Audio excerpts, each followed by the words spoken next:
कभी आपने एहसास किया है कि घर में अचानक सब कुछ बदल गया हो? बगैर वजह लड़ाइयां, रात को अजीब आवाजें, दिल में बेचैनी और हर काम बनते बनते रुक जाना। बाज औकात ये सिर्फ इत्तेफाक नहीं होता, कुछ लोग हसद में आकर जादू या बंदिश करवाते हैं। घर में अचानक बीमारियों का बढ़ जाना, नमाज में दिल न लगना, बच्चों का हर वक्त रोना और घर के माहौल का खौफनाक हो जाना, ये निशानियां हो सकती है।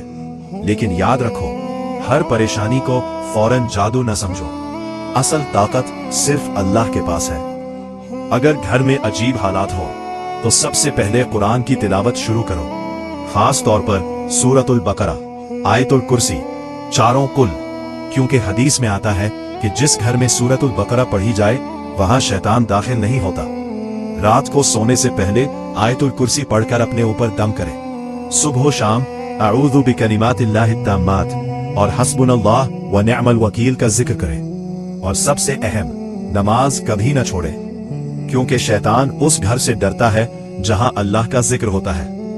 और अगर आप चाहते हैं ऐसी मजीद प्रासरार, इस्लामी और हकीकत पर मबनी वीडियोस, तो अभी हमारे चैनल को लाइक और सब्सक्राइब जरूर करें, क्योंकि अगली वीडियो में हम बताएंगे वो कौन सी 3 निशानियां हैं जिनसे पता चलता है कि घर में जिन्नात मौजूद है।